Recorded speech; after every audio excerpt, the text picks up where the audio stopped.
तो जैसा कि सोर्ड ऑफ कमिंग के सीजन 1 के लास्ट एपिसोड में हमने देखा था कि मास्टर जीशांग ने सोर्ड फेरी को कन्विंस किया कि एटलीस्ट उन्होंने चेनपिंग को परीक्षा देने का मौका देना चाहिए। तो उन्होंने भी उनकी बात मान ली और यहाँ पर सोर्ड फेरी ने चेनपिंग की सारी हार्डशिप को विटनेस किया। इधर चेनपिंग ब्रिज को क्रॉस कर रहा था और वहीं पर मास्टर जीशांग स्मॉल टाउन को बचा रहे थे। जैसे ही चेनपिंग इसमें कामयाब हुआ, मास्टर जीशांग ने भी अपनी जान दे दी और फाइनली चेनपिंग को सबसे पावरफुल ट्रेजर मिल चुका था। सोर्ड फेरी ने चेनपिंग को अपना मास्टर एक्सेप्ट किया, मगर उनकी बस एक ही शर्त थी कि चेनपिंग को मार्शल आर्ट की 10वीं लेवल को अचीव करना होगा। जिसके बाद चेनपिंग मास्टर जीशांग से किया हुआ वादा निभाने के लिए बाओपिंग को लेकर सुई डायनेस्टी की तरफ रवाना हो गया।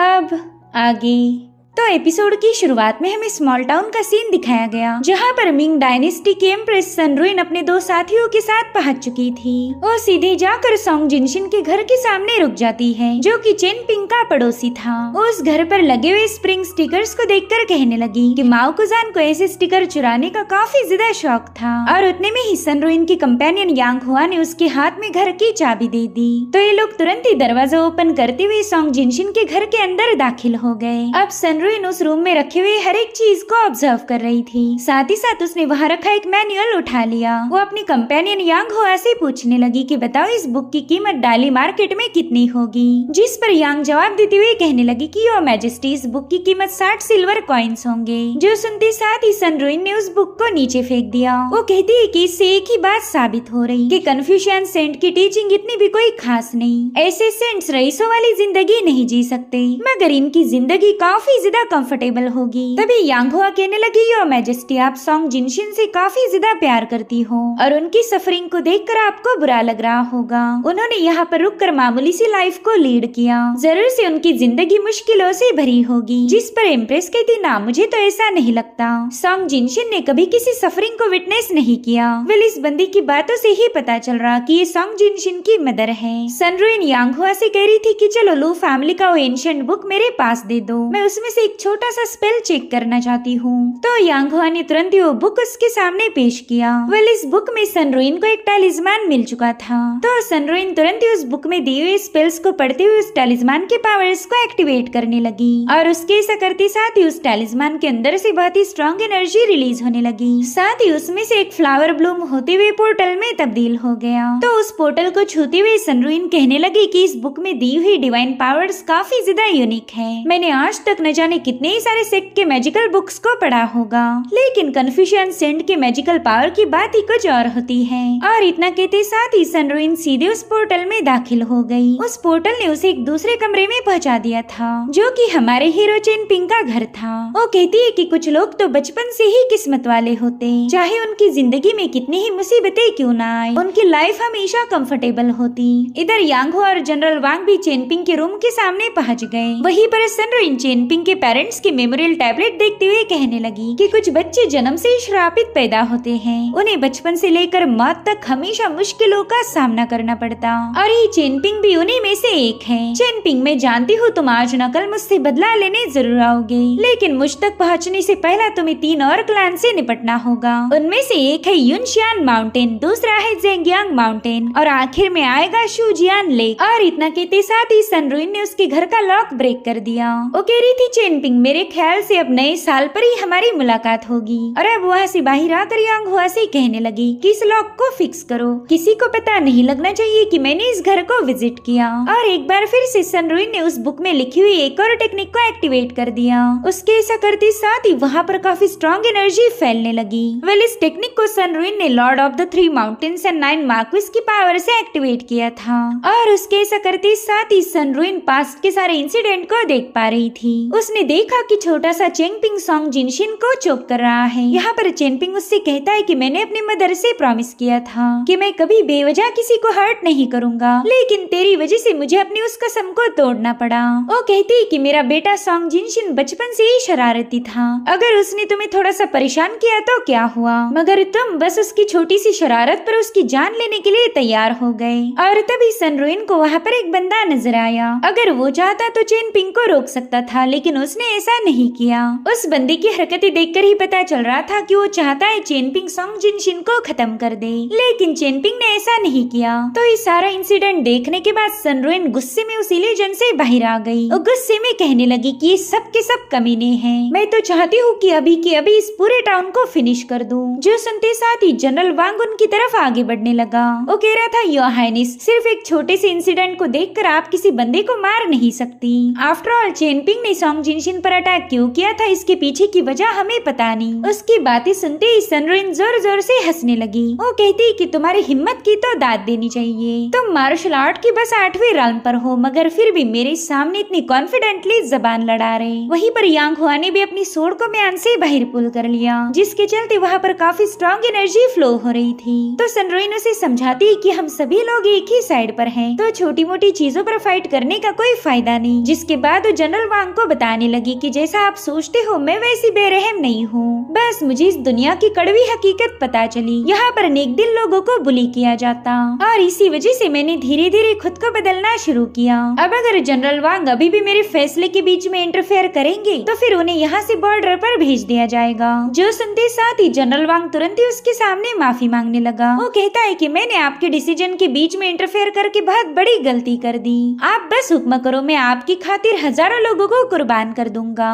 जिस पर सनरुइन कहने लगी कि ना, हजारों लोगों को मारने की कोई जरूरत नहीं। आज के दिन तो मैं बस 2 लोगों की कटे हुए सिरों को देखना चाहती हूँ, जिसमें से पहला सिर होगा इस स्मॉल टाउन के फॉर्मर सुपरवाइजर सोंग यूजांग का और दूसरा सिर होगा मेरे बेटे के दुश्मन चेनपिंग का। और अब सीन शिफ्ट होकर हमें रिवर का नजारा दिखाया गया, जहाँ पर चेनपिंग अपने हाथों से ही मछलियों को कैच कर रहा था। साथ ही वो बाओपिंग से कहने लगा कि हमें एक लंबा सफर तय करना है, और अगर सच बताओ तो मैंने कभी भी स्मॉल टाउन के बाहर कदम नहीं रखा था। तो बोलो, क्या मास्टर जीशांग ने तुम्हें कभी बाहर की दुनिया के बारे में बताया है? जिस पर बाओपिंग कहती, हाँ बिल्कुल, मास्टर जीशांग हमेशा अपने लेक्चर्स में बाहर की दुनिया का जिक्र करते थे। उन्होंने बताया था कि इस बहुत बड़ी दुनिया में टोटल 9 ग्रेट कॉन्टिनेंट्स हैं और फिलहाल हम पहुंच चुके हैं ईस्टर्न कॉन्टिनेंट में, जो कि 9 ग्रेट कॉन्टिनेंट्स में से सबसे छोटा माना जाता। भले इसे एक छोटा सा ईस्टर्न बाउजिंग कॉन्टिनेंट कहा जाता है, मगर इसमें भी कई सारे स्टेट्स और डायनेस्टीज एस्टेब्लिश की गई। साथ ही यहाँ पर तुम्हें ढेर सारे टैलेंटेड लोग मिलेंगे, जिसमें से हर एक बंदा एक यूनिक एबिलिटी को पजेस करता। इसके बाद आता है नॉर्दर्न ग्लेज कॉन्टिनेंट, उसके बाद है सदर्न साहा कॉन्टिनेंट, फिर है सेंट्रल डिवाइन और स्नो व्हाइट कॉन्टिनेंट, और शायद इनके बाद आता है गोल्ड आर्मर कॉन्टिनेंट। वेल, और भी कुछ कॉन्टिनेंट्स है, लेकिन उनके नाम फिलहाल मुझे याद नहीं आ रहे। जिसके बाद वो अपने नक्शे को पढ़ते हुए बताने लगी कि अब हम इसी आयरन टैलिस्मान रिवर को फॉलो करते हुए आगे जाएंगे, और उस चेस माउंटेन को क्रॉस करने के बाद हम रेड कैंडल टाउन पहुंच जाएंगे। उसके बाद आगे का सफर हम पानी के रास्ते कर सकते हैं, इससे हम काफी तेजी के साथ आगे बढ़ पाएंगे। वेल, यहाँ पर बाओपिंग ने उसे जितनी भी इंफॉर्मेशन बताई थी वो सारी चेनपिंग के सिर के ऊपर से गुजर गई। उसे तो बस इतना ही पता है कि उसे इस रिवर को फॉलो करते हुए आगे बढ़ना होगा। बाओपिंग उससे कह रही थी कि मैं भी तुम्हारे जैसे हाथ से मछलियाँ कैच करना चाहती हूँ, क्या तुम इस सफर में मुझे ये कला सिखा सकते हो? जिस पर चेनपिंग कह रहा था कि एक बार हम अपने डेस्टिनेशन पर पहुंच जाए, फिर तुम जो चाहो वो मैं तुम्हें सिखा दूंगा। हालांकि बाओपिंग कह रही थी कि मास्टर जीशांग ने मुझे सिखाया था कि ट्रैवल करते हुए भी तुम पढ़ाई कर सकते हो, तुमने हमेशा अपनी किताबों को अपनी पीठ पर कैरी करना चाहिए और फिर माउंटेन्स और रिवर से गुजरते हुए तुम उन्हें स्टडी कर सकते हो। इससे तुम्हारा नॉलेज काफी तेजी के साथ गेन होगा, और अगर तुमने ऐसा नहीं किया तो फिर तुम एक लूजर कल्टीवेटर बन सकते हो। नॉलेज के बिना तो कोई भी बंदा सही रास्ते पर नहीं चल सकता। तो चेनपिंग कहता है कि अगर रास्ते में हमें कोई बैम्बू फॉरेस्ट नजर आया तो मैं जरूर से तुम्हारे लिए बैम्बू का बना हुआ एक बॉक्स बना दूंगा, जिसकी मदद से तुम हमेशा अपने बुक्स को अपने साथ रख सकती हो। जो सुनते साथ ही बाओपिंग तो काफी ज्यादा एक्साइटेड हो गई। चेनपिंग कह रहा था कि हमारा सफर काफी ज्यादा लंबा होगा, तो बैम्बू फॉरेस्ट हमें मिलेगा नहीं, ऐसा तो हो ही नहीं सकता। मुझे तो लगता है कि हम आसमान को छूने वाले माउंटेन्स को भी देख पाएंगे। जिसके बाद वो काफी ज्यादा इमोशनल होकर बाओपिंग से कहने लगा कि अगर इस सफर में मुझे कुछ हो जाए और मैं तुम्हारा साथ ना दे पाऊँ तो भी तुम अपने सफर को जारी रखना। पहाड़ चाहे कितने ही ऊंचे क्यों ना हो, तुम्हें उन्हें लांघना होगा, चाहे मैं साथ रहूं या ना रहूं, अपने लक्ष्य को कभी मत भूलना। यहाँ पर चेनपिंग बस बाओपिंग को मोटिवेट करने की कोशिश कर रहा था, मगर उस लड़की ने तो सीधे रोना शुरू कर दिया। वो कह रही थी कि मुझसे वादा करो, तुम कभी मुझे छोड़कर नहीं जाओगे। तो चेनपिंग उसे समझाता है कि मेरी जान, मैं तुम्हें छोड़कर नहीं जाने वाला, मैं तो बस इतना चाहता हूँ कि तुम किसी भी कीमत पर ग्रेट सुई एकेडमी को ज्वाइन करो। तुम्हें ढेर सारी किताबों को पढ़कर नॉलेज हासिल करना होगा और तभी तभी जाकर तुम इस दुनिया की सबसे पहली फीमेल स्कॉलर बन पाओगी। तो बाओपिंग ने भी अपना रोना बंद कर दिया। वो कह रही थी चेनपिंग, क्या हेयर पिन तुम्हें मास्टर जीशांग ने दी थी? तो चेनपिंग ने भी स्माइल करते हुए अपनी हेयर पिन को बाहर निकाल लिया। यहाँ पर वो मास्टर जीशांग को याद कर रहा था। बाओपिंग उसे बताने लगी कि ये हेयर पिन मास्टर जीशांग को उनके मास्टर ने दी थी और फिर मास्टर जीशांग ने ये हेयर पिन तुम्हें गिफ्ट कर दी, यानी कि अब तुम मेरे मार्शल अंकल बन चुके हो। अब बाओपिंग की बातों के पीछे का लॉजिक चेनपिंग को समझ नहीं आ रहा था। बाओपिंग कहती कि अब तुम मेरे मार्शल अंकल हो तो कभी भी मुझे अकेला नहीं छोड़ सकते। अगर तुमने ऐसा किया तो फिर तुम्हें अपनी प्यारी बाओपिंग की काफी ज्यादा याद आएगी। तो चेनपिंग कहता है ठीक है बाबा, मैं तुम्हें छोड़कर नहीं जाऊंगा, बस मुझ पर एक एहसान करो, मुझे मार्शल अंकल मत बुलाओ। तुम्हारे मुँह से मार्शल अंकल सुनकर तो मुझे ऐसा लग रहा कि मैं अभी से बुढ़ा हो गया। अब अगर तुमने मुझे दोबारा से अंकल बोला तो फिर मैं भी तुम्हारे लिए बाम्बू की बास्केट नहीं बनाऊंगा। जो सुनते साथ ही बाओपिंग ने पाव पटक पटक कर रोना शुरू कर दिया। अब वहाँ से थोड़ी दूरी पर हम ली फैमिली के मेंबर्स को देख पाते हैं जो कि बाओपिंग और चेनपिंग पर नजर रखे हुए थे। वेल इस बंदी का नाम था लिन और उसके साथ उसके फादर जुए भी थे। लिन कह रही थी फादर ये चेनपिंग तो हमारी यंग मिस से काफी ज्यादा क्लोज हो गया। आप सीन शिफ्ट होकर हम मास्टर वान की बेटी शुई को देख पाते हैं जो कि चेनपिंग के लिए खत लिख रही थी। उसने अपने लेटर में मेंशन किया कि किसी ने तुम्हारे घर के लॉक को तोड़ दिया था, लेकिन तुम बिल्कुल फिक्र मत करना, मैं उस पर्सन के बारे में पता करूंगी। साथ ही शुई दिल ही दिल में कहने लगी कि फादर ने चेनपिंग की मदद करने के लिए एक तलवारबाज को ढूंढ लिया, मगर पता नहीं वो चेनपिंग की मदद कर पाएगा या नहीं। वेल ये तलवारबाज कौन है ये हमें कहानी में आगे पता चलेगा। वेल दूसरी तरफ सनरुइन मास्टर वान से मिलने पहुंच चुकी थी और उसकी बातें सुनकर मास्टर वान काफी ज्यादा भड़क गए। सनरुइन उससे कहती है कि मास्टर वान मैं तुम्हारे लिए ब्यूटी माउंटेन के आसपास के चारों पिक्स खरीदने वाली हूँ। मेरे ख्याल से इस छोटे से काम को पूरा करने के लिए इतनी कीमत काफी हो जाएगी। तभी मास्टर वान कहने लगे कि चाहे तुम मुझे कितनी बड़ी कीमत अदा क्यों ना करो, मैं चेनपिंग को कभी खत्म नहीं करूंगा। मुझे तो ये समझ नहीं आ रहा कि तुम उस छोटे बच्चे के पीछे क्यों पड़ी हो। तुमने चेनपिंग के जान की इतनी भारी कीमत लगाई, साथ ही तुम ये चाहती हो कि चेनपिंग कभी भी ग्रेटली बॉर्डर को क्रॉस ही ना कर पाए। जिस पर सनरुइन कहती कि आप इस स्मॉल टाउन के सेंट बन चुके हो, इसलिए मैं आपके सामने बिल्कुल झूठ नहीं बोलूंगी। दरअसल मेरा बेटा जल्दी डायली डायनेस्टी को ज्वाइन करेगा। वहाँ का रूलर बनने के बाद उसे ढेर सारी रिस्पॉन्सिबिलिटीज को पूरा करना होगा और ये काम तभी हो सकता है जब मेरे बेटे का दिमाग शांत हो। आपको भी ये बात पता होगी कि वो चेनपिंग से नफरत करता है और चेनपिंग आगे चलकर उसके लिए कई सारी मुश्किलें खड़ी करेगा और यही वजह है कि मैंने चेनपिंग को रास्ते से हटाने का फैसला लिया। मास्टर वान अगर आप मेरा ये काम कर दो तो आप जो बोलोगे वो मैं कीमत अदा करने के लिए तैयार हूँ। इतना ही नहीं, मैं एम्परर से आपकी बेटी शुई के बारे में बात करूंगी। आप भी यही चाहते होंगे कि शुई इनलाइटनमेंट को हासिल करे, तो इस काम में हमारी पूरी रॉयल फैमिली अपने रिसोर्सेज का यूज करके शुई की मदद कर सकती है। सो यहाँ पर सनरुइन ने मास्टर वान को बहुत बड़ी लालच दिखाई ताकि मास्टर वान चाहकर भी उसके ऑफर को ठुकरा ना सके।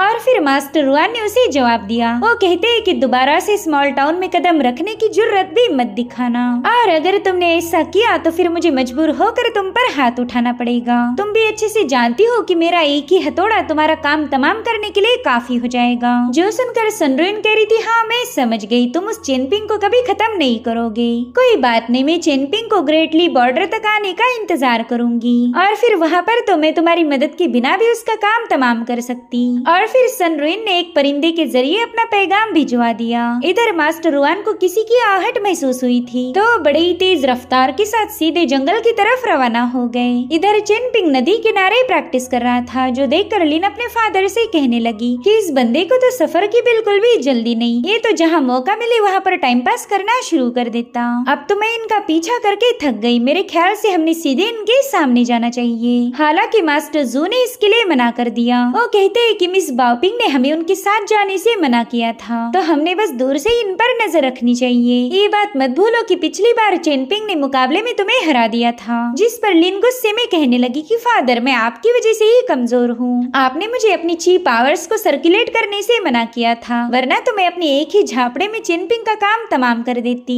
दरअसल ये दोनों भी बाओपिंग के ली फैमिली के सर्वेंट सर्वेंट्स थे और इनका काम है बाओ पिंग को महफूज रखना। यहाँ पर मास्टर जू अपनी बेटी को समझा रहे थे कि तुम चेन पिंग को हल्के में नहीं ले सकती। भले उस बंदे ने कल्टीवेशन में कुछ खास कारनामा नहीं किया, मगर उसकी फाउंडेशन हद से ज्यादा सॉलिड है। वो एक ही मूव को हजारों लाखों बार रिपीट करता। अब अगर तुम अपनी ची पावर को सर्कुलेट करके भी उसका मुकाबला करो तो भी तुम उसे हरा नहीं पाओगी। और मुझे नहीं लगता कि तुमने चेन पिंग से नफरत करनी चाहिए। आफ्टर ऑल उसी ने तुम्हें नीचे गिरने से बचाया था, वरना तो तुम उसी दिन मारी जाती। अगर मैं तुम्हारी जगह होता तो जरूर से चेन पिंग के साथ दोस्ती करता। जिस पर लिन कहती कि चेन पिंग एक नंबर का बेवकूफ है, ये हमेशा लड़कियों की मदद करता, लेकिन इसे ये बात पता नहीं कि जो भी जितनी ज्यादा लड़कियों की मदद करेगा उसकी जिंदगी उतनी ज्यादा छोटी हो जाएगी। और उतने में ही मास्टर जू की डीमन सबड्यूइंग बेल रिंग होने लगी। ये बेल तभी आवाज करती है जब कोई डीमन उसके आसपास हो। उतने में ही चेन पिंग ने भी देखा कि वहाँ पर काफी मिस्टीरियस स्मोक फैलने लगा है, तो उसने तुरंत ही बाओ पिंग को अपने पीछे आने के लिए बोल दिया। बाओ पिंग उसे घबराते हुए बताने लगी कि मैंने एक बुक में पढ़ा था कि माउंटेन की स्पिरिट और घोस्ट काफी ज्यादा खतरनाक होते। इन डीमंस की सबसे भयानक आदत तो ये है कि इन्हें इंसानों का दिल और लीवर खाना अच्छा लगता है। अगर उनके पास वाइन हो तो वो हमारा स्नैक्स बना देंगे। मैंने तो ये भी पढ़ा था कि डीमन स्कॉलर्स के दिल को खाना काफी ज्यादा पसंद करते हैं। उसकी बातें सुनकर चेन पिंग कह रहा था, पता नहीं तुम कौन सी अजीब सी किताबें पढ़ती। और उतने में उस स्मोक में से दो बच्चे बाहर आ गए। दरअसल ये बाओ पिंग के दोस्त थे। इसमें से छोटे का नाम था लिनहुआ और दूसरे का नाम था लिनशुआ। वेल ये लोग भी स्मॉल टाउन से ही बिलोंग करते थे और अभी बाओ पिंग के साथ ग्रेट सुई एकेडमी को ज्वाइन करना चाहते। साथ ही साथ वो चेन पिंग को बताते हैं कि एक बड़ा ही अजीब सा बंदा हमारा पीछा कर रहा है। तो चेन पिंग तुरंत ही अपनी सिकल को बाहर निकालते हुए इस बंदे से कहने लगा कि तू जो भी है जल्दी से मेरे सामने आ जा। मगर वो बंदा उसके सामने आने के लिए तैयार नहीं था। वो कहता है, मेरे ख्याल से तुम्हारा ही नाम चेन पिंग है। अब ये सीन यहीं पर कट होकर हम दो असासिन्स को देख पाते हैं जिन्होंने अपने चेहरे पर मास्क लगाए थे। वो उस बात को चेक करते हुए कहने लगे कि चेन पिंग काफी ज्यादा शातिर है। उसने जानबूझकर मेन रास्ते को छोड़कर इस रास्ते को अपनाया ताकि उसके ट्रेसेस हमें ना मिल पाए। मगर वो चाहे कितनी ही चालबाजी क्यों न दिखाए, हमारी आंखों में धूल नहीं झोंक सकता। और इतना कहते साथ ही उस बंदे ने अपने टैलिस्मान के पावर्स का यूज करते हुए चेन पिंग के रास्ते को चेक किया। उस टैलिस्मान की मैजिकल पावरों ने चेन पिंग और बाओ पिंग को दिखाने लगी जो कि इसी रास्ते से आगे बढ़े थे। उसमें से एक बंदा कह रहा था कि अब हम चेन पिंग को इसी रास्ते से फॉलो करेंगे और जैसे वो बॉर्डर के पास पहुंच जाए उसकी गर्दन धड़ से अलग की जाएगी। अगर हमने ये मिशन पूरा किया तो यकीनन एम्प्रेस सनरुइन हमें काफी बड़ा इनाम देगी। जिसके बाद वो दोनों असासिन बड़ी तेजी के साथ आगे बढ़ने लगे, लेकिन तभी उन्हें रास्ते में कुछ लाशें नजर आती हैं। उन्होंने देखा कि डिमोनिक क्लैन के कुछ लोगों को यहाँ पर ब्रूटली खत्म कर दिया। उनकी बॉडी पर कोई एक्सटर्नल इंजरी नहीं थी, तो इन्हें खत्म करने के लिए किसी ने अपनी बहुत ही भयानक ची पावर का इस्तेमाल करके इनकी मेरिडियंस को शैटर किया। तो उसमें से एक असासिन कहने लगा कि मेरे ख्याल से जरूर से मास्टर रुआन का काम होगा। एम्प्रेस सनरुइन ने बताया था कि मास्टर रुआन ने उनके ऑफर को ठुकरा दिया और वो किसी भी कीमत पर चेन पिंग को जरूर बचाएगा। इसीलिए अब हमें उस मास्टर रुआन से भी थोड़ा सा बच के रहना पड़ेगा। बस एक बार हम डायली डायनेस्टी के बॉर्डर के पास पहुंच जाएं, फिर तो कोई हेवन रैंकिंग एबिलिटी वाला बंदा भी चेन पिंग की मदद नहीं कर पाएगा। और उतने में वहाँ पर बड़ा ही अजीब सा बंदा पहुंच जाता है जो कि इन मरे हुए लोगों का मांस खा रहा था। उसके साथ एक बंदी भी थी। उस ईवल पर्सन को कहती है कि तुमने इस ग्रुप को मार के काफी अच्छा काम किया, तो अब मैं चाहती हूँ कि तुम इन दोनों को भी निपटा दो। और अब उस बंदी ने तुरंत ही अपने पावर्स को एक्टिवेट करते हुए इन दोनों को ट्रैप कर लिया। साथ ही वो बड़ी ही तेजी के साथ उन दोनों की तरफ आगे बढ़ने लगी। मगर असासिन भी कुछ कम नहीं था। उसने बड़ी ही तेजी के साथ जाकर अपनी ईवल पावर का इस्तेमाल करते हुए इस बंदी पर हमला कर दिया। उसके तो बस 2-4 हमलों में ही उस बंदी का काम तमाम हो गया। ये देखकर उसका साथी काफी ज्यादा पैनिक हो जाता है। अब वो डर के मारे वहाँ से भाग रहा था कि तभी दूसरे असासिन ने सीधे जाकर उसकी गर्दन धड़ से अलग कर दी। इसी से हमें पता चलता है कि ये दोनों बंदे कितने ज्यादा खतरनाक थे। सो अगर ऐसी भयानक बंदों के साथ चेन पिंग का मुकाबला हुआ तो ऑफ कोर्स उसकी मुश्किलें काफी ज्यादा बढ़ जाएगी। अब सीन शिफ्ट होकर हम चेन पिंग को देख पाते जो कि उस मिस्टीरियस बंदे को सामने आने के लिए बोल रहा था। और उतने में ही वहाँ पर एक बंदे की एंट्री हो गई। वो अपने साथ एक गधे को भी लेकर आया था। वो कहता है, नी हाओ चेन पिंग, मेरा नाम है एलियांग और लियांग का मतलब होता है रहम दिल। साथ ही मेरे बारे में अगर और बताया जाए तो मैं एक तलवारबाज हूँ। तो चेन पिंग कहता है, अगर तुम वाकई एक तलवारबाज हो तो फिर तुम्हारी तलवार कहाँ चली गई? जिस पर लियांग कहता है कि फिलहाल ऐसी कोई तलवार नहीं जो मेरी काबिलियत को मैच कर पाए, तो मजबूर होकर मुझे इस बैम्बू से बनी हुई सोड को इस्तेमाल करना पड़ रहा। वेल, मैं इस बैम्बू सोड का इस्तेमाल करके इस दुनिया के हर एक तलवारबाज को जलील करना चाहता हूँ। मगर लियांग ने देखा कि चेनपिंग के चेहरे पर जरा भी स्माइल नहीं आई तो कहता यार चेनपिंग मैं तो तुम्हारे साथ मजाक कर रहा था। देखो मुझे दुश्मन समझने की गलती मत करना क्योंकि हम दोनों एक ही साइड पर हैं। वैसे भी मैं तुम्हें ग्रेटली बॉर्डर तक पहुँचाने में हेल्प करने आया हूँ। एक बार हम वहाँ के एफो पास को क्रॉस कर ले फिर हम दोनों के रास्ते अलग हो जाएंगे। मगर चेनपिंग को इस बंदे पर भरोसा नहीं था। वो कहता है चलो जल्दी बताओ तुमने हमें कैसे ढूंढा। जिस पर लियांग जवाब देते हुए कहने लगा कि मैं तुम्हें इसलिए ढूंढ पाया क्योंकि मैं ऑसम हूँ। अब लियांग को वहाँ देखकर मास्टर जू और लिन को भी उनके सामने आना पड़ा। यहाँ पर मास्टर जू तुरंत ही चेनपिंग को ग्रीट करते हुए बताने लगे कि मैं ली फैमिली का सर्वेंट हूँ और ये है मेरी बेटी लिन। वैसे तो हम तुम्हारे पीछे नहीं आने वाले थे लेकिन ली फैमिली के ओल्ड एंसेस्टर ने हुक्म दिया कि हमें इस जर्नी में तुम्हें फॉलो करना होगा। यहाँ पर बाओपिंग चेनपिंग से कहने लगी कि मैं नहीं चाहती थी कि दोनों हमारे पीछे आए इसलिए मैंने हमारे जाने के वक्त इनका ध्यान भटकाया था मगर फिर भी ये दोनों हमारा पीछा करते हुए यहाँ चले आए। अब अगर रास्ते में इन दोनों ने तुम्हें इरिटेट किया तो प्लीज गुस्सा मत होना। वहीं पर लिन सीधे लियांग से कहने लगी कि जल्दी बताओ तुम यहाँ पर क्यों आए हो, तुम इस जर्नी को ज्वाइन क्यों करना चाहते हो। तुमने अगर फटाफट से मुझे सही जवाब नहीं दिया तो तुम्हें खत्म करके मैं अपनी मार्शल पाथ की जर्नी को शुरू करूंगी। तुम यूँ समझ लो कि तुम ही मेरा पहला शिकार बनोगे। जिस पर लियांग हंसते हुए कहने लगा कि इतना गुस्सा अच्छा नहीं होता। खैर चलो मैं तुम्हें बता ही देता हूँ, तुम लोगों ने मास्टर रुआन का नाम तो सुना ही होगा। दरअसल उन्होंने ही मुझे हायर किया है और मास्टर रुआन का नाम लेते ही मुझे उनकी बेटी की याद आ गई। शुई तो अब काफी ज्यादा जवान और खूबसूरत हो चुकी है। और फिर लियांग ने देखा कि सभी लोग उसे फिंगर पॉइंट करते हुए ऊपर की तरफ देखने को बता रहे थे। दरअसल मास्टर रुआन वहाँ पर पहुँच गए थे। वो लियांग पर अपनी पावरफुल एनर्जी रिलीज करते हुए कहने लगे कि अभी तूने शुई के बारे में जो बोला वो फिर से बोल के दिखा। उनकी पावरफुल ऑरा से लियांग तो सीधे जाके नदी में पटक गया। मास्टर रुआन बताने लगे कि मैंने विंड एंड स्नो टेम्पल से रिक्वेस्ट की थी कि मुझे एक पावरफुल तलवारबाज की जरूरत है। मेरे ख्याल से वो तुम हो, क्या तुम्हारा ही नाम वेजिन है। तो लियांग कहने लगा कि ना मैं तो खुद को लियांग बुलाता हूँ। और इतना कहते साथ ही उसने उस रिवर की पावर को अपने गोद में भरना शुरू कर दिया। वो बंदा बड़े ही स्टाइल के साथ इस सारा एसेंस वाइन जैसे गटक रहा था। अब मास्टर रुआन ठहरे एक नंबर के पियक्कड़। वो कहते लियांग क्या तुम मुझे एक दो घुट दे सकते हो। तो लियांग ने तुरंत ही अपना गोड उनकी तरफ थ्रो किया। वल यहाँ पर मास्टर रुआन इस गोड को देखते हुए कहने लगे कि ये तो एक सोड नर्चरिंग गोड है जिसके अंदर बहुत ही प्योर सोडची पावर पाई जाती। मैंने सुना था कि वेजिन के पास भी ऐसा ही एक स्पेशल गोड है तो शायद यही वो तलवारबाज होगा जिसे मैंने चेनपिंग की मदद करने के लिए चुना है। इसलिए तुरंत ही लियांग का गोड उसकी तरफ वापस पास करते हुए चेनपिंग को बताने लगे कि तुम इस बंदे पर भरोसा कर सकते हो। दरअसल मैंने स्नो टेम्पल से रिक्वेस्ट की थी तो मेरे ख्याल से उन्होंने इस बंदे को यहाँ भेजा।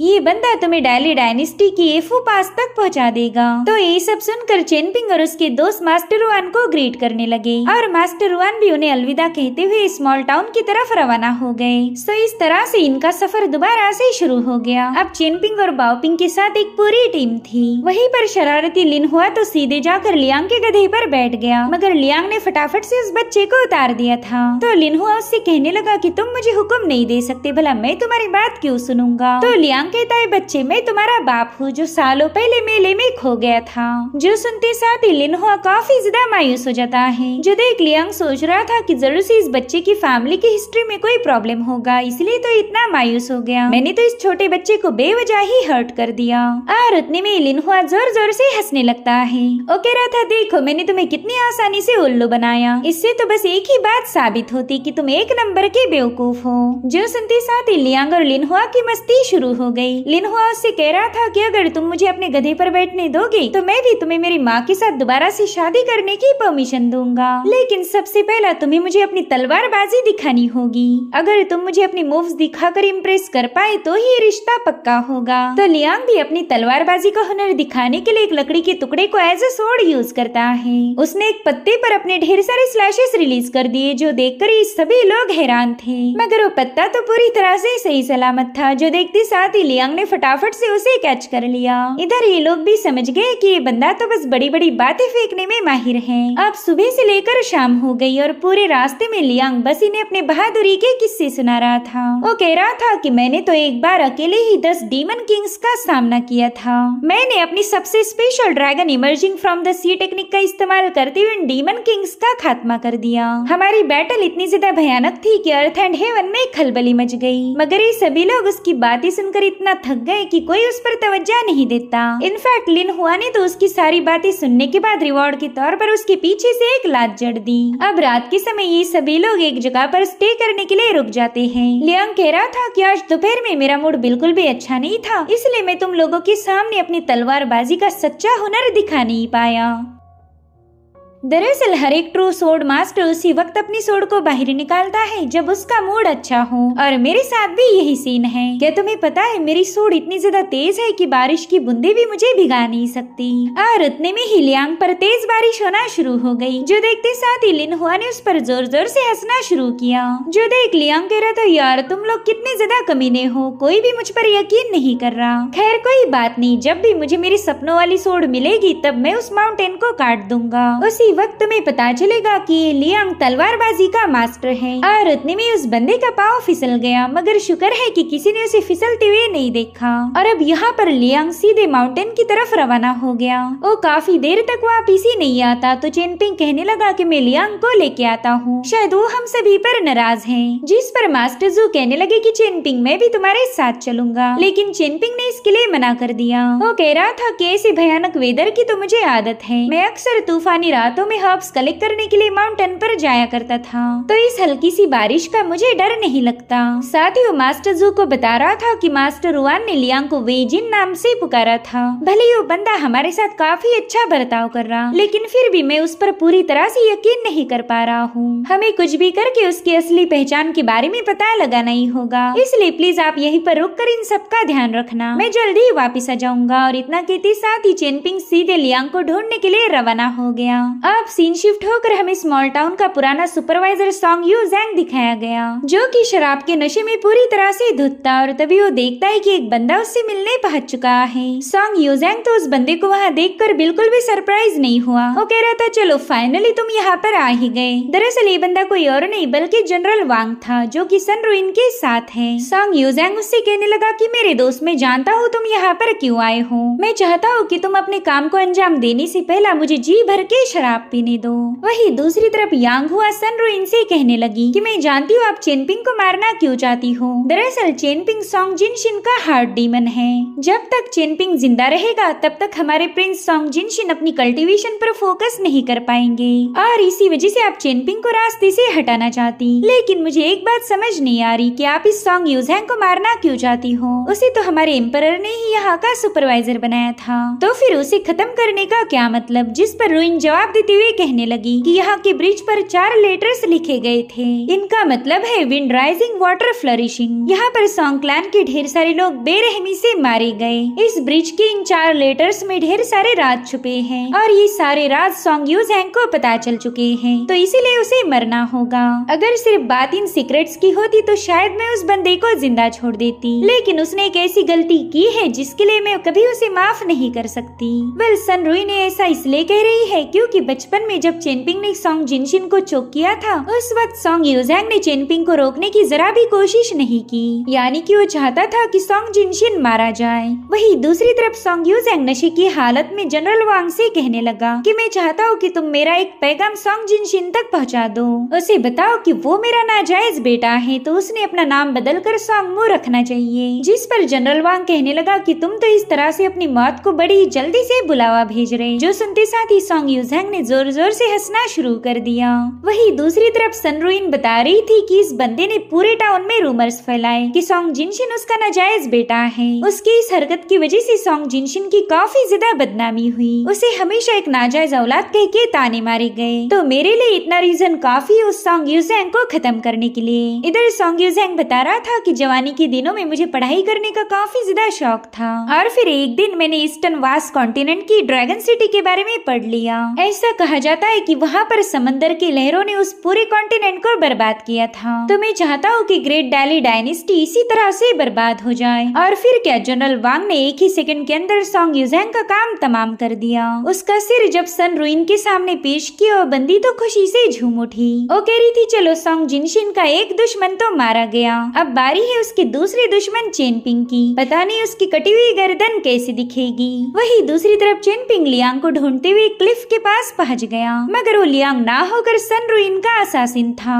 तब तक उस असासिन का दूसरा साथी भी चेनपिंग के पीछे पहुंच चुका था। वो कहता है, चेनपिंग न जाने कब से ही हम तुम्हें फॉलो कर रहे, तुमने जानबूझकर खतरनाक रास्तों का इस्तेमाल किया ताकि कोई तुम्हें कैच न कर पाए। खैर, हम सबसे कभी न कभी गलती हो ही जाती है और वो ही तुमसे हुई। अगर तुम उस मार्शल आर्टिस्ट लियांग का मजाक नहीं उड़ाते तो अकेला नहीं पड़ते। अब वो बंदा तुम्हारे साथ नहीं, इसलिए तुम्हें मारना काफी ज्यादा आसान हो गया। और इतना कहते साथ ही वो दोनों असासिन्स अपनी पावर्स को एक्टिवेट करते हुए सीधे चेनपिंग पर छलांग लगा चुके। यहाँ पर चेनपिंग को समझ नहीं आ रहा था कि वो बिना वेपन स्किन के अटैक को काउंटर कैसे करेगा। और फिर अचानक से वहाँ पर सोर्ची पावर का एक जोरदार टोर्नेडो क्रिएट हो गया, जिसमें उन दोनों असासिन्स के अटैक डिस्ट्रॉय हो गए थे। दरअसल ये पावर्स थी लियांग की। उन दोनों असासिन से कहने लगा कि तुम कल्टीवेशन की 7वीं रैंक पर पहुंच चुके हो और चेनपिंग तो बस मार्शल आर्ट की 2nd रैंक का कल्टीवेटर है, तो तुम दोनों को उस पर हमला करते हुए शर्म आनी चाहिए। जो सुनते साथ ही उस असासिन ने लियांग पर अटैक करने की कोशिश की, मगर लियांग उसकी तलवार पर एक जोरदार लात मार देता है और फिर 2nd लात पड़ी उस असासिन पर, जिससे वो बंदा काफी दूर जाकर पटक गया। इधर उसका साथी चेनपिंग पर पंच हिट करने की कोशिश करता है, लेकिन लियांग ने फटाफट से चेनपिंग को साइड में कर लिया। साथ ही यहाँ पर लियांग ने अपनी बैम्बू सोर्ड से बस उस बंदे को हल्का सा पुश किया, मगर इतने में वो बंदा काफी दूर जाकर पटक गया था। इधर वो असासिन कह रहा था कि अगर हमें अपना मिशन पूरा करना है तो इस लियांग को रास्ते से हटाना होगा। अब बिल्कुल भी अपनी पावर को पीछे होल्ड मत करना। जो सुनते साथ ही उस बंदे ने अपनी सोर्ड को समन करते हुए अपनी बहुत ही खतरनाक सोर्ड ची पावर को रिलीज करना शुरू कर दिया। वेल, यहाँ पर इन दोनों असासिन्स ने अपनी एक्सट्रीमली पावरफुल डिमोनिक टेक्निक को एक्टिवेट किया था और फिर वो बिजली से भी तेज रफ्तार के साथ लियांग पर अटैक करने लगे। हालांकि लियांग का फुटवर्क इतना ज्यादा इम्प्रेसिव था कि इन दोनों के हमलों का उस पर जरा भी असर नहीं होता। वो बड़ी ही तेजी से पीछे की तरफ स्टेप लेते हुए उनके हर एक अटैक को डॉज करने लगा। इनफैक्ट लियांग ने तो बारिश की बूंद का इस्तेमाल करते हुए उस वॉरियर पर एक जोरदार हमला कर दिया। तो इसी से हम अंदाजा लगा सकते हैं कि लियांग कितना ज्यादा पावरफुल है। तब तक उसमें से एक असासिन ने अपनी फ्लाइंग सोर्ड्स का इस्तेमाल करते हुए उस पर हमले करना शुरू कर दिए, लेकिन इससे भी लियांग पर कोई खास फर्क नहीं पड़ता। और तब तक उस दूसरे असासिन पर उस पर एक क्लोज अटैक करने की कोशिश की, लेकिन लियांग तो बिना वेपन के उसके अटैक को काउंटर करने लगा। यहाँ पर इन दोनों असासिन्स ने अपनी तेज मूव्स का इस्तेमाल करते हुए लियांग को घायल करने की पूरी कोशिश की, मगर वो बंदा बड़ी आराम के साथ यहाँ से वहाँ मूव होते हुए उनकी हर एक कोशिश को नाकाम कर रहा था। उसकी इन अमेजिंग स्किल्स को देखकर तो चेनपिंग की आंखें फटी की फटी रह गई। वहीं पर लियांग ने हवा में काफी ऊंची छलांग लगा दी। वो कहने लगा कि यहाँ आने से पहले मेरी एक हीरो से मुलाकात हुई थी। उसने कही बातें मुझे अभी भी याद हैं। उसने कहा था कि एक मामूली सा बंदा अन्याय को देखकर गुस्सा हो गया और फिर उसने 10,000 साल पुरानी ब्लेड को अपनी छाती पर लगा लिया। इधर ये दोनों असासिन उसे मारने के लिए हवा में छलांग लगा चुके थे, मगर तभी लियांग ने अपनी बैम्बू सोर्ड की पावर को रिलीज करते हुए वहाँ पर सोर्ची पावर का एक बहुत बड़ा तूफान खड़ा कर दिया, जो कि इतना ज्यादा भयानक था कि वो दोनों असासिन इस सोर्ची पावर के स्लैश में गिरफ्त होकर वहीं पर मारे गए। और फिर लियांग नीचे आकर चेनपिंग से पूछने लगा कि बताओ तुम्हें उस हीरो की कविता कैसे लगी। किसी का कत्ल करने के बाद मुझे ये कविता दोहराना काफी ज्यादा पसंद है। अब ये सीन यहीं पर कट होकर हमें एक माउंटेन दिखाया गया, जिसमें से बहुत ही स्ट्रॉन्ग एनर्जी रिलीज हो रही थी। वेल, यहाँ पर हम सोर्ड ऑफ कमिंग की हीरोइन निंग्याओ को देख पाते हैं। वो एक एल्डर से पूछने लगी कि क्या आपको लियांग का कोई पैगाम मिला है, जिस पर एल्डर कहते हैं कि लियांग एक लड़के से मिलने गया है। उसने मुझे बताया था कि उस लड़के के पास कोई खास चीज है जिसे लियांग हासिल करना चाहता, और हाँ, लियांग ने जाने से पहले तुम्हारे लिए भी एक तोहफा रखा। और फिर उन्होंने निंग्याओ को न जाने कितने ही सारे मरे हुए डेमंस की लाशें दिखा दी। इन सब का खात्मा लियांग ने किया था। और अब सीन शिफ्ट होकर हम लियांग को देख पाते हैं, जो कि चेनपिंग से कह रहा था कि मैं यहाँ पर बस तुम्हारी हेयर पिन को हासिल करने आया। चेनपिंग ने नोटिस किया कि इसी बंदे की वजह से यहाँ पर तूफान आया है,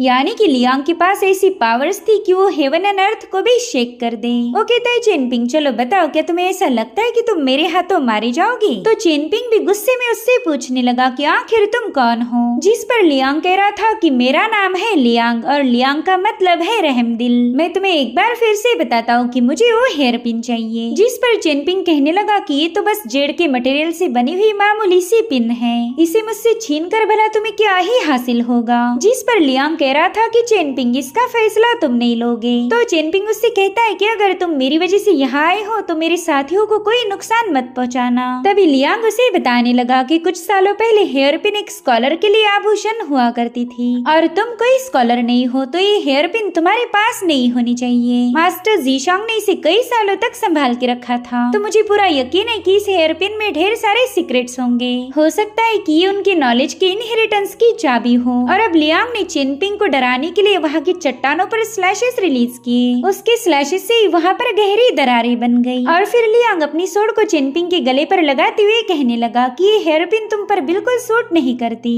तो अब चेनपिंग भी अपनी हेयर पिन को निकालने लगा, जो देख लियांग ने भी अपनी सोड हटा दी। वो कह रहा था कि ये हेयर पिन मास्टर जीशांग के मास्टर का रेलिक है, साथ ही मास्टर जीशांग का भी रेलिक। तो मैं चाहता हूँ कि तुम इसे अपने हाथों से ब्रेक कर दो।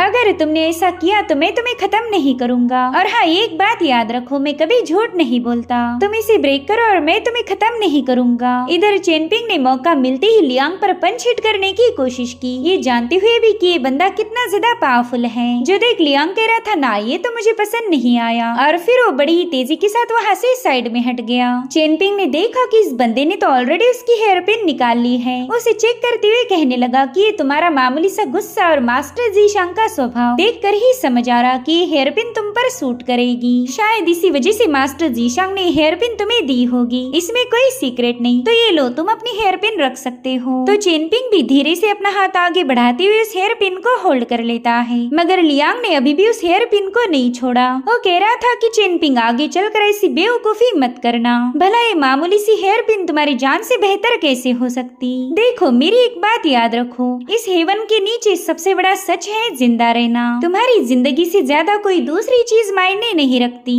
तुम्हारी जिंदगी में न जाने कितनी ही सारी मुश्किलें क्यों ना आए, जब तक तुम जिंदा हो तब तक उम्मीदें बंधी रहेगी। वेल, यहाँ पर लियांग की बातें सुनकर चेनपिंग के चेहरे पर स्माइल आ गई, क्योंकि मास्टर जीशांग ने भी उसे एक बार यही बताया था कि सबसे ज्यादा इम्पोर्टेंट है जिंदा रहना। आगे चलकर फ्यूचर में चाहे तुम पर मुसीबतों का पहाड़ ही टूट क्यों ना पड़े, लेकिन फिर भी तुम अपनी उम्मीद नहीं हारोगे। तुम्हारा जिंदा रहना ही सबसे ज्यादा इम्पोर्टेंट है। तो अब ये सारी बातें याद करने के बाद चेनपिंग लियांग से पूछने लगा कि क्या तुम मेरे मास्टर जीशांग को जानते हो। जो सुनते साथ ही लियांग के चेहरे पर स्माइल आ गई, साथ ही उसे कुछ बातें याद आ रही थी। यहाँ पर हम एक छोटे बच्चे को देख पाते हैं, जो कि मेरे ख्याल से मास्टर जीशांग थे। वो कहते, लियांग मुझे भी तलवारबाजी सिखाओ, मैं एक तलवारबाज बनना चाहता हूँ। देखो ना, सीनियर ब्रदर जैंग दोबारा से मुझे परेशान कर रहे हैं। मुझे तलवारबाजी नहीं आती तो उन्होंने मुझे बुरी तरह से पीट दिया। तो लियांग जीशांग की हरकतों पर हंसते हुए उसे अपना रुमाल दे देता है ताकि वो अपने चेहरे को साफ करे। तो अब उन्हीं सारी मेमोरीज को याद करते हुए लियांग कहने लगा कि जीशांग इस दुनिया से काफी ज्यादा डिसअपॉइंट थे। वो बंदा तो मुझे कभी समझ ही नहीं आया। मुझे नहीं लगता कि तुमने जीशांग को अपना रोल मॉडल बनाना चाहिए, वो बंदा किसी काम का नहीं था। सो यहाँ पर लियांग की आइडेंटिटी को लेकर काफी सारे डाउट्स हैं। अगर ये बंदा मास्टर जीशांग को उनके बचपन से जानता है तो पता नहीं इसकी एज क्या होगी।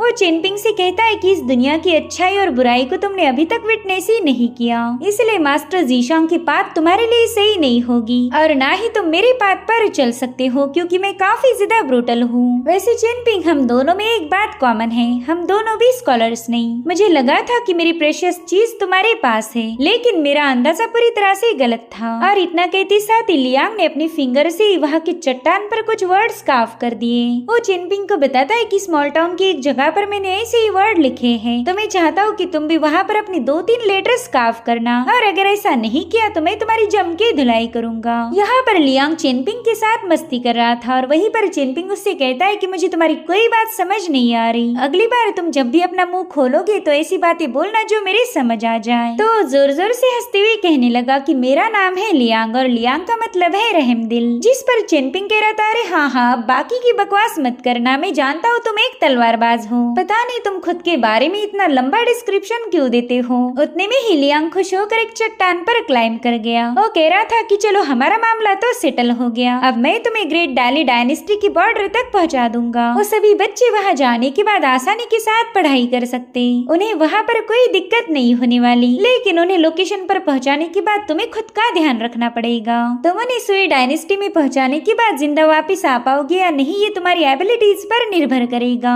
जो सुनते साथ ही चेनपिंग तुरंत ही उसका शुक्रिया अदा करता है। वो लियांग से कह रहा था कि जब मैंने पहली बार तुम्हारी बातें सुनी तब मुझे ऐसा लगा था कि तुम बिल्कुल भी अच्छे बंदे नहीं हो, लेकिन अब मैं तुम्हारे नेचर को समझ गया। मैं अब तुम पर पूरी तरह से भरोसा कर सकता हूँ। जो सुनते साथ ही लियांग ने हंसते हुए चेनपिंग पर अचानक से एक जोरदार फटका लगा दिया। उसकी चमाट इतनी जोर से पड़ी कि बेचारा चेनपिंग अपना सर पकड़कर नीचे बैठ गया। लियांग उससे कह रहा था कि तुम सिर्फ मुझ पर भरोसा ही नहीं करोगे, बल्कि मेरे जैसा सुप्रीम मास्टर जब भी तुम्हारे सामने आए तो तुम्हारा काम है उसके सामने रिस्पेक्ट पेश करना। जिस पर चेनपिंग कह रहा था, हाँ मेरे भाई, मैं तुम्हारी बात समझ गया, प्लीज मारना बंद करो। मैं जानता हूँ कि तुम काफी ज्यादा पावरफुल हो, मगर क्या तुम मास्टर जू को हरा पाओगे? अब मास्टर जू ठहरे एक कमजोर से कल्टीवेटर, तो इसमें कोई शक ही नहीं था कि लियांग उस बंदे की छुट्टी करेंगे। इसीलिए लियांग इरिटेट होते हुए कहने लगा कि चेनपिंग, तुम तो उस जीशांग से भी बड़े बेवकूफ हो। सालों पहले वो भी ऐसे ही बेवकूफों वाले सवाल पूछता था।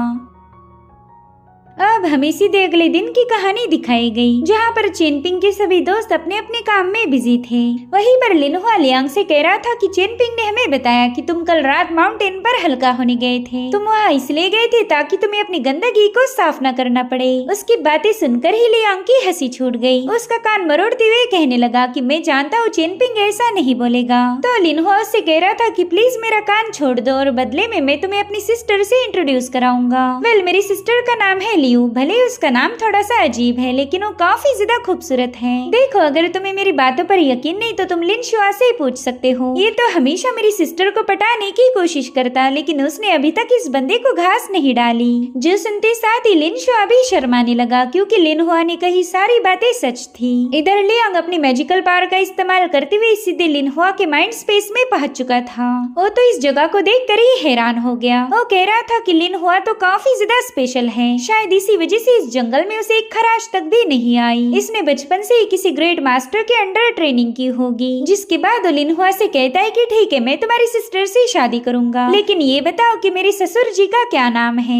तो इसका जवाब दिया लिन शुआ ने। वो कह रहा था कि इसके बाप का नाम है लियार और वो बंदा एक नंबर का शराबी है। साथ ही वो लिन हुआ की मदर को भी काफी ज्यादा तंग करते, इसलिए लिन हुआ उसके बारे में बात नहीं करता। तो लियांग उससे कह रहा था कि बच्चे, तुम्हें पता ही नहीं कि तुम कितने ज्यादा लकी हो। जब तुम बड़े होंगे तो शायद तुम्हें इसका अंदाजा हो जाएगा। जिसके बाद वाइन को लेकर इन दोनों में दोबारा से लड़ाइयाँ शुरू हो गई। मगर बाओपिंग तो इनकी फनी फाइट देखकर भी बिल्कुल स्माइल नहीं करती, क्योंकि वो काफी ज्यादा नाराज थी। वो लियांग के गधे को जाकर बताने लगी कि चेनपिंग ने मुझसे वादा किया था कि वो मेरे लिए एक बास्केट बनाएगा, लेकिन मेरे ख्याल से वो काफी ज्यादा बिजी है। अगर उसके पास वक्त होता तो जरूर से मेरे लिए बास्केट बनाता। उसकी बातें सुनकर लिन को चेनपिंग पर काफी ज्यादा गुस्सा आ रहा था। वो कह रही थी कि चेनपिंग ने बाओपिंग से ऐसे वादे नहीं करनी चाहिए जिसे वो पूरा नहीं कर सकता। देखो तो उसकी वजह से हमारी यंग लेडी नाराज हो गई। वही दूसरी तरफ चेनपिंग मास्टर जू के साथ था। यहाँ पर मास्टर जू से डीमन सबड्यूइंग बेल के बारे में बता रहे थे। वो कहने लगे कि ये एक पावरफुल आर्टिफैक्ट है और इसे ली फैमिली के एंसेस्टर ने मुझे गिफ्ट किया था।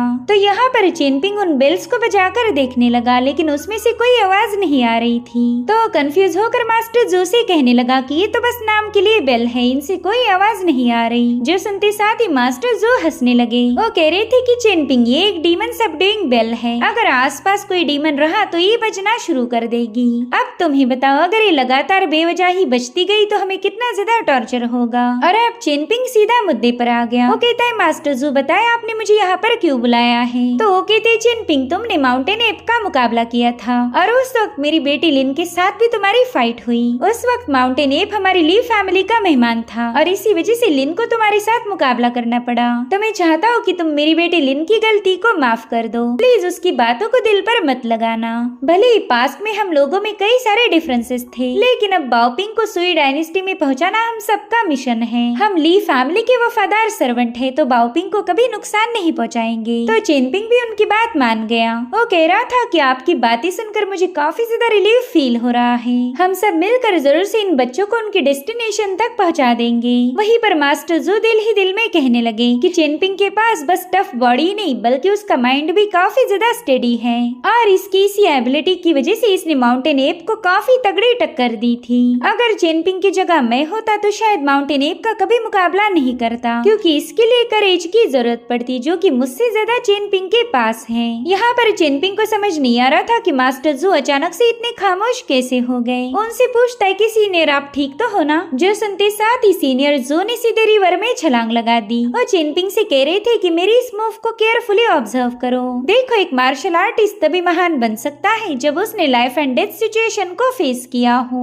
अगर उन्होंने कभी भी मुश्किलों का सामना नहीं किया तो ग्रोथ ही नहीं कर पाएंगे। साथ ही साथ यहाँ पर वो अपनी मूव को शो करते हुए चेनपिंग को बता रहे थे कि तुम्हारे लिए फाइटिंग करना काफी ज्यादा जरूरी है। इससे तुम्हारा फाइटिंग स्पिरिट अवेकन होगा। जितने ज्यादा मुकाबले करोगे उतनी ही तुम्हारी इम्प्रूवमेंट होगी। तुमने अपनी लाइफ की पाथ पर हर एक वीकनेस को हटाते हुए टॉप की तरफ आगे जाना चाहिए। मैं जानता हूँ तुमने अपनी बॉडी को काफी अच्छे से टेम्पर किया है। अगर तुम्हारे फाउंडेशन की बात की जाए तो इतनी ज्यादा सॉलिड है कि तुम पावरफुल से पावरफुल कल्टीवेटर का भी आसानी के साथ मुकाबला कर पाओगे। फिलहाल तुम मार्शल आर्ट की क्ले एम्ब्रियो रेल्म पर हो, जिसे लेवल फर्स्ट कहा जाता है, मगर तुम जल्दी मार्शल आर्ट की सेकंड रेल्म मूड फेटस पर पहुंच जाओगे। तुमने कड़ी मेहनत करके अपनी फर्स्ट लेवल को हासिल किया तो उसे ऐसे ही जाया मत होने देना। हमेशा अपने मोमेंटम को बनाए रखो और तुम जल्दी कल्टीवेशन की बुलंदियों को छू पाओगे। जिस पर चेनपिंग कह रहा था, सीनियर मैं आपको निराश नहीं करूंगा। और उतने में ही डीमन सबड्यूइंग बेल ने रिंग होना शुरू कर दिया। साथ ही वहाँ की खामोशी भी डिस्टर्ब हो गई। तो मास्टर जो उस इलाके को चेक करते हुए कहने लगे कि हम अब यहाँ पर ज्यादा देर तक रुक नहीं सकते।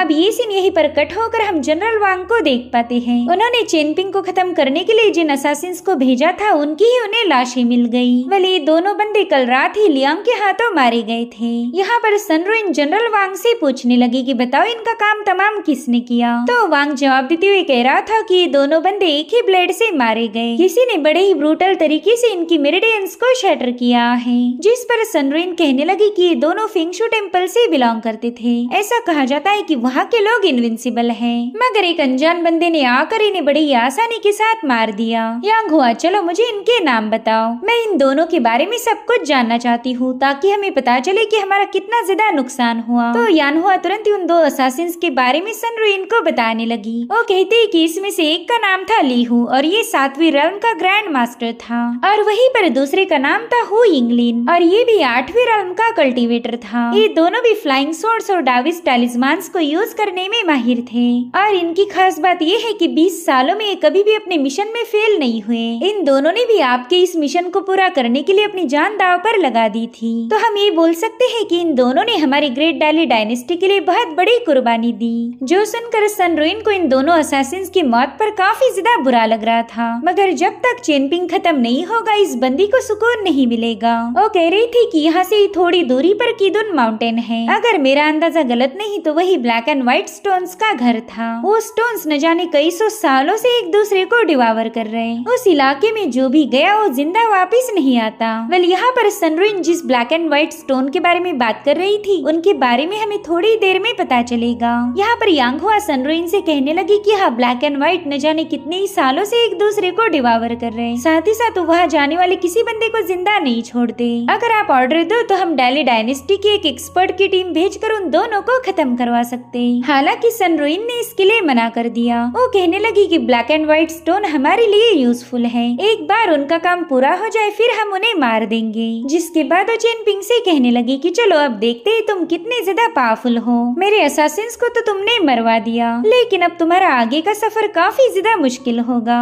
चेनपिंग बस एक बात याद रखो, अगर मैंने किसी को मारने की ठानी तो फिर कोई मुझे रोक नहीं सकता। इधर चेनपिंग एक स्क्रोल को चेक कर रहा था कि तभी बाओपिंग उसे जाकर बताने लगी कि देखो हमारे सामने कितना खूबसूरत बैम्बू फॉरेस्ट है। दरअसल चेनपिंग ने उससे वादा किया था कि वो उसके लिए एक नई बास्केट बनाएगा और इसी वजह से बाओपिंग ने उसके सामने इस फॉरेस्ट का जिक्र किया। मगर चेनपिंग को तो उसकी बात समझ नहीं आती। वो कह रहा था बाओपिंग बस थोड़ी देर में रात हो जाएगी तो मुझे नहीं लगता कि हमने रात के समय वहाँ जाना सही रहेगा। तो बाओपिंग मायूस होकर चेनपिंग की बास्केट के पास जाकर बैठ गई। यहाँ पर वो खुद को समझा रही थी कि तुमने जूनियर अंकल चेनपिंग के साथ ऐसा बर्ताव नहीं करना चाहिए। वो ऑलरेडी तुम्हारी खातिर इतना कुछ कर चुके हैं तो तुमने उनसे ग्रेटफुल रहना चाहिए। यहाँ पर लियांग ने बाओपिंग की सारी बातें सुन ली थी और उसे इस बच्ची पर हंसी आने लगी। अब रात के समय ये सभी लोग सोने के बाद चेनपिंग लियांग से बात करता है। वो कहने लगा कि मास्टर वान ने मेरी मदद करने के लिए वेजिन नाम के बंदे को हायर किया था और तुम वो वेजिन बिल्कुल नहीं हो। जिस पर लियांग कह रहा था हाँ तुम्हारा अंदाजा बिल्कुल सही है। दरअसल वेजिन एक नंबर का पियक्कड़ है। अगर वो यहाँ होता तो तुम्हारी मुसीबतों को और ज्यादा बढ़ा देता। दरअसल वेजिन को तलवारबाजी के कुछ पाठ में नहीं सिखाए थे तो उसने पेमेंट के तौर पर मुझे अपना ये वाटर गोर्ड दे दिया। और रही बात इस गधे की तो ये भी वेजिन का है। मैं तो बस वेजिन की खातिर इसका ख्याल रख रहा हूँ, क्योंकि कुछ दिनों पहले ही वेजिन सेक्लूजन में जा चुका है। यहाँ पर लियांग चेनपिंग की तरफ अपना गोड पास करता है, लेकिन चेनपिंग ने वाइन पीने से मना किया। वो कह रहा था कि कल्टीवेटर ने शराब नहीं पीनी चाहिए। जो सुनते साथ ही लियांग ने वो गोड छीनकर 2 घूंट और मार दिए। यहाँ पर चेनपिंग उससे कहता है कि लियांग, मुझे इस सफर में काफी ज्यादा डर लग रहा, ऐसा लगता है कि शायद मैं अपने मिशन को पूरा नहीं कर पाऊंगा। तो लियांग उसे समझाने लगा कि तुम कुछ ज्यादा ही सोच रहे हो। जब से ये ट्रिप शुरू हुई तुमने एक दिन भी ठीक से आराम नहीं किया। तुम्हारे पास कोई ना कोई काम तैयार रहता। कभी तुम अपने डैगर को धार लगाते हो तो कभी मेरे गधे को खाना खिलाते हो, और फिर ये दोनों काम पूरे होने के बाद तुम आगे के रास्ते को भी चेक करते हो ताकि अगले दिन का सफर अच्छा रहे। भाई तुम हो तो इन बच्चों को पेट भर के खाना मिल रहा। शुक्र मनाओ कि तुम्हारी जगह पर मैं नहीं हूँ, वरना इन बच्चों को तो भूखा ही मरना पड़ता। एक तो ये मारे जाते या फिर मैं ही भाग जाता। चेनपिंग, तुम खुद पर इतना जोर मत डालो, क्योंकि तुम भी अभी तक एक बच्चे हो। जवानी तुमसे कोसों दूर है। अब अगली सुबह जब बाओपिंग की आँख खुली तब उसने देखा कि चेनपिंग वहाँ पर मौजूद नहीं है। तो एक सेकंड के लिए वो बंदी काफी ज्यादा परेशान हो गई, और फिर उतने में उसकी नजर पड़ी एक नई बास्केट पर। वो बच्ची तो इस बास्केट को देखकर काफी ज्यादा खुश हो गई। इधर चेनपिंग प्रैक्टिस कर रहा था तो बाओपिंग तुरंत ही उससे मिलने पहुंच गई। यहाँ पर चेनपिंग ने देखा कि बाओपिंग तो इस बास्केट को देखकर बिल्कुल भी खुश नहीं, बल्कि वो तो आंसू बहा रही। और तभी बाओपिंग ने रोते हुए जाकर चेनपिंग को अपने गले लगा लिया। वो कह रही थी, जूनियर अंकल प्लीज मुझे माफ करो। तो चेनपिंग बड़े ही प्यार से उसकी आंखें पोंछते हुए कहने लगा कि इसमें रोने वाली क्या बात हो गई। अगर तुम्हें ये बास्केट पसंद नहीं आई तो कोई बात नहीं, मैं तुम्हारे लिए दूसरी बना दूंगा। तो बाओपिंग उससे कहती है, अरे यार आप दोबारा से गलत समझ बैठे, ये बास्केट मुझे काफी ज्यादा पसंद आई। जिसके बाद वो तुरंत ही उस बास्केट को अपने गले लगा लेती है। वो कह रही थी कि मैं हमेशा इसे अपने साथ रखूंगी। वहीं दूसरी तरफ लियांग भी उनकी बातें सुनकर स्माइल करने लगा। वो सोच में पड़ गया कि आखिर चेनपिंग के दिल में इतना प्यार कहाँ से आता होगा। ये तो दूसरों की खुशियों में अपनी खुशी ढूंढता। ये बंदा वाकई यूनिक है। और अब इन सब ने मिलकर एक बार फिर से अपना सफर शुरू किया। काफी देर तक चलने के बाद ये लोग कीदोन माउंटेन में पहुंच चुके थे। उस इलाके में आते ही लिनहुआ ने रोना शुरू कर दिया, क्योंकि उसे काफी ज्यादा भूख लगी थी। तो चेनपिंग कहने लगा कि आज की रात हम यहीं पर आराम करेंगे, और मैं जल्दी तुम सबके लिए खाने पीने का बंदोबस्त करता हूँ। वहीं दूसरी तरफ मास्टर जू अपने सामने फैली हुई रेड ऑरा को देखते हुए कहने लगे कि भले ही मैंने मार्शल आर्ट के 5वें रेल्म को अचीव किया, लेकिन मैंने कभी भी स्मॉल टाउन को नहीं छोड़ा, और ना ही बाहर की दुनिया का एक्सपीरियंस लिया। मेरे पास तो असली कॉम्बैट का कोई नॉलेज नहीं। सो अब अगर यहाँ पर किसी पावरफुल चीज से मेरा मुकाबला हुआ तो पता नहीं मेरा क्या होगा। मुझे नहीं लगता कि विदाउट कॉम्बैट स्किल मैं अपनी टीम को सेफ रख पाऊंगा। तो क्यों न खतरे के लिए पहले से ही तैयार रहा जाए। मेरे पास ही माउंटेन गॉड ऑफरिंग टैलिस्मान है। कुई गोंग, इन 2 कैरेक्टर्स का इस्तेमाल करते हुए मैं यहाँ पर माउंटेन गॉड की पावर को समन कर सकता हूँ। उनकी पावर सुधार लेकर मैं किसी भी दुश्मन का मुकाबला करने के लिए तैयार हो जाऊंगा। उतने में ही लियांग वहाँ पर पहुँच गया। वो मास्टर जू को बता रहा था कि कुई गोंग, इन 2 कैरेक्टर्स का इस्तेमाल करके आप अर्थ डेटी और माउंटेन गॉड की पावर को समन कर सकते हो, लेकिन मुझे डर है कि आप जिस टैलिस्मान का इस्तेमाल करके उस पावर को समन करना चाहते हो, ये टैलिस्मान उसकी वजन के नीचे दब जाएगा, जिसके चलते आपका ये टैलिस्मान डिस्ट्रॉय होगा और आप किसी पावर को समन भी नहीं कर पाओगे। और ऊपर से माउंटेन गॉड भी आप पर अलग से भड़क जाएगा। अगर मेरी मानो तो आप बस एक डिफरेंट कैरेक्टर का इस्तेमाल करो। मेरे ख्याल से आप माउंटेन इस कैरेक्टर को चूज कर सकते हो। तभी मास्टर जू लियांग से पूछने लगे कि क्या आपको इस कीदुन माउंटेन के बारे में कुछ पता है? मैंने तो सुना था कि माउंटेन गॉड और अर्थ डेटी इसी माउंटेन पर मौजूद हैं। सो अगर वो दोनों इसी माउंटेन पर हैं, तो फिर यहाँ पर इतनी भयानक डेमोनिक ऑरा कहाँ से आ गई? जिस पर लियांग हंसते हुए कहने लगा कि पता नहीं आपको ये किसने बताया कि गॉड्स हमेशा अच्छे रहते। और फिर वो मास्टर जू को कोई क्लियर जवाब दिए बिना ही वहाँ से रवाना हो गया। इधर बाओपिंग मास्टर जू को बता रही थी कि जूनियर अंकल अभी तक वापिस नहीं आए। मुझे उनकी काफी ज्यादा फिक्र हो रही। जो सुनते साथ ही मास्टर जू लियांग से कहने लगे कि प्लीज तुम जाकर चेनपिंग को चेक करके आओ, और तब तक मैं इस माउंटेन रेजिंग टेक्निक को कंप्लीट करता हूँ। तो लियांग कह रहा था ठीक है, लेकिन आप अपना ख्याल रखना। मैं तो कहूँगा आप एक्स्ट्रा केयरफुल रहो। वेल यहाँ पर लियांग ने मास्टर जू के मजे लेने के लिए उन्हें काफी ज्यादा डरा दिया। और अब सीन शिफ्ट होकर हम चेनपिंग को देख पाते, जो कि एक पेड़ के सामने पहुंच चुका था। उसने देखा कि उस पेड़ पर बहुत बड़ी खाल लटकी हुई है। उसे टच करते साथ ही चेनपिंग समझ गया कि ये किसी पाइथन की खाल होगी। वही दूसरी तरफ मास्टर जू की डीमन सबडुइंग बेल भी जोर जोर से बजने लगी, जो देखते साथ ही ये लोग समझ गए कि यहाँ पर कोई डीमन है। और उतने में वहाँ पर काफी तेज हवाएं बहने लगी। तो मास्टर जू ने फटाफट से अपने तालिस्मान की पावर को एक्टिवेट कर लिया। यहाँ पर उन्होंने माउंटेन वर्ड का यूज किया था। उन्हें पूरी उम्मीद थी कि जरूर से माउंटेन गॉड उनकी मदद करेगा, मगर वहाँ का तूफान तो रुकने का नाम ही नहीं लेता। और उतने में मास्टर जू पर एक एल्डर ने हमले करना शुरू कर दिए। वो कह रहा था कि तुम्हारी 18वीं जनरेशन के एंसेस्टर की ऐसी की तैसी, तुम सब के सब यूजलेस हो। शायद तुम्हारे एंसेस्टर ने तुम पर जरा भी ध्यान नहीं दिया, तुम तो बस दूसरों को परेशान करने में माहिर हो।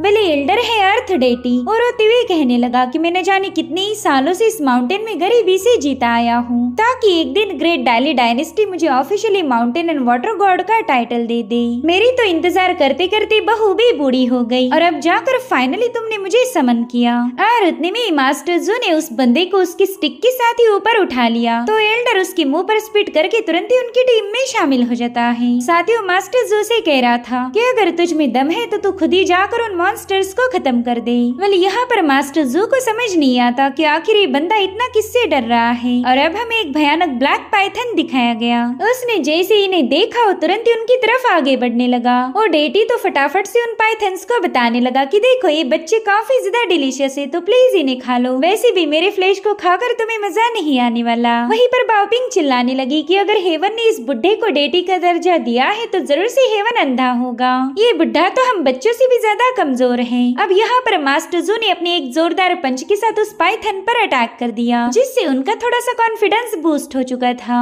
इसलिए वो दोबारा से जाकर उस पाइथन पर एक और पंच हिट कर देते हैं, जिससे वो पाइथन थोड़ा सा कमजोर पड़ गया। वहीं पर लिन कह रही थी फादर शायद आप ये बैटल जीत जाओगे, मगर उतने में उस पाइथन ने अपनी टेल की मदद से मास्टर जू को सीधे चट्टान पर पटक दिया, जिसमें वो बुरी तरह से घायल हो गए। और अब वो पाइथन इन पर हमला करने के लिए पूरी तरह से तैयार हो गया। वहीं पर वो डेटी तो बस रेंगते हुए इधर उधर भाग रहा था, लेकिन पाइथन इन सबको छोड़कर सीधे उस डेटी के पास ही पहुंच गया। तो डेटी उसे धमका रहा था कि तुम मुझे खा नहीं सकते, आफ्टर ऑल मैं एक डेटी हूँ, अगर कमजोर हुआ तो क्या हुआ। और उसी वक्त वहाँ पर एक और व्हाइट कलर की पाइथन पहुंच गई। उसे देखकर ही डेटी तो सीधा घुटनों पर आ गया। वो कह रहा था ये लो, अब तुम्हारी बीवी भी यहाँ पर पहुंच चुकी है। और अब वो दोनों पाइथन मिलकर अपनी बहुत ही खतरनाक साउंड वेव्स को रिलीज करने लगे, जिससे तो इन सभी को काफी ज्यादा तकलीफ हो रही थी। और तभी हम चेन पिंग को देख पाते, जो कि बड़ी तेज रफ्तार के साथ अपनी टीम के पास पहुंच चुका था।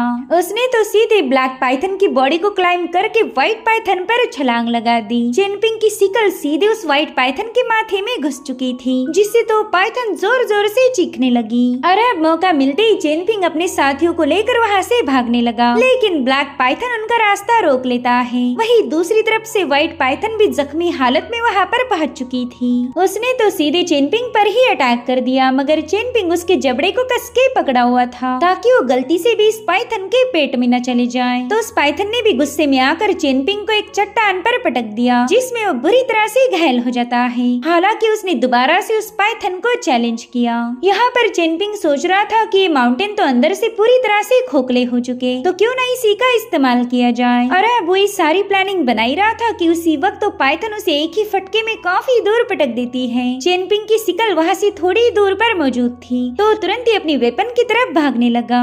और इधर वो व्हाइट पाइथन भी उसे फॉलो कर रही थी। अब जैसे ही चेन पिंग के हाथ अपना वेपन लगा, वो तुरंत ही उस स्नेक पर छलांग लगाते हुए उन्हें इधर उधर भगाने लगा। उन पाइथन्स के लगातार हमलों की वजह से वो इलाका डैमेज हो रहा था, और तो और उसे कैच करने के चक्कर में इन पाइथन्स में एक जोरदार टक्कर हो गई। वो दोनों कंफ्यूज होकर चेन पिंग को ढूंढ रहे थे। और उतने में चेन पिंग ने ब्लैक पाइथन की बॉडी पर सवार होकर दोबारा से व्हाइट पाइथन के माथे पर वार किया, जिससे वो पाइथन इतने जोरों से नीचे पटकी कि वो पूरा इलाका नीचे की तरफ कोलैप्स होने लगा। हालांकि ये दोनों पाइथन वहाँ मौजूद एक क्लिप पर लिपट जाते हैं, जो देखते साथ ही चेन पिंग ने मास्टर जू को इशारा कर दिया। तो मास्टर जू फटाफट से उस क्लिप पर एक जोरदार पंच हिट कर देते हैं, जिसके चलते वो चट्टान भी कोलैप्स हो गई। और अब उन पाइथन्स के साथ साथ ये सभी लोग नीचे की तरफ गिरने लगे। दरअसल वहाँ पर कई सारे और भी रॉक्स थे, तो इन लोगों ने जैसे तैसे नीचे गिरने से खुद को बचा लिया। हालांकि इसी चक्कर में चेन पिंग और बाओपिंग अपने टीम से दूर हो गए। चेन पिंग ने देखा कि ब्लैक पाइथन ने अपने डिमोनिक एनर्जी को रिलीज किया, मगर मास्टर जू उस पर लगातार पंचेस हिट कर रहे हैं। हालांकि उस पाइथन ने अपनी टेल का इस्तेमाल करते हुए दोबारा से उन्हें चट्टान पर दे मारा। वहीं दूसरी तरफ व्हाइट पाइथन चेनपिंग को निगलने के लिए वहाँ पर पहुँच चुकी थी, मगर चेनपिंग बाओपिंग को अपने गोद में उठाकर यहाँ से वहाँ जंप लगाते हुए सीधे उसे लिन की तरफ पास कर देता है।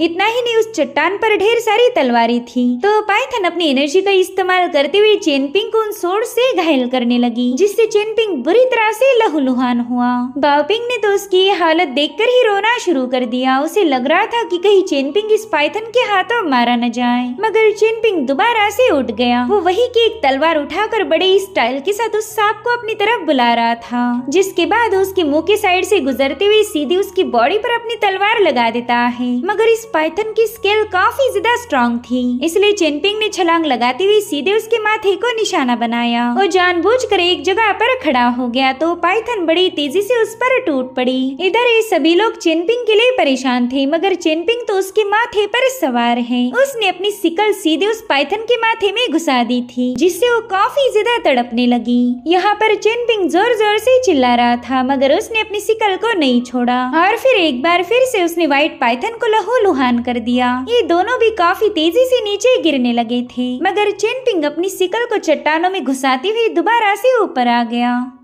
और जैसे तैसे अपने साथियों के पास पहुंच चुका था। ब्लैक पाइथन तो उसे देखते साथ ही वहां से भाग निकला, मगर चेनपिंग को पता था कि उनकी कोई चाल है। वो सोच में पड़ गया कि इन दोनों पाइथन्स ने तो ऑलरेडी इंटेलिजेंस को गेन किया है, तो फिर ये दोनों एक दूसरे की मदद क्यों नहीं कर रहे। इनके पास हमें मारने के ढेर सारे मौके थे, मगर शायद ये हमें मारना ही नहीं चाहते, बल्कि ये तो किसी और का इंतजार कर रहे। और अब आखिरी सीन में हमें लियांग दिखाया गया। अब लियांग का इनके साथ क्या कनेक्शन है, ये हमें अगले एपिसोड में पता चलेगा। Thank you so much for watching. Bye bye, take care.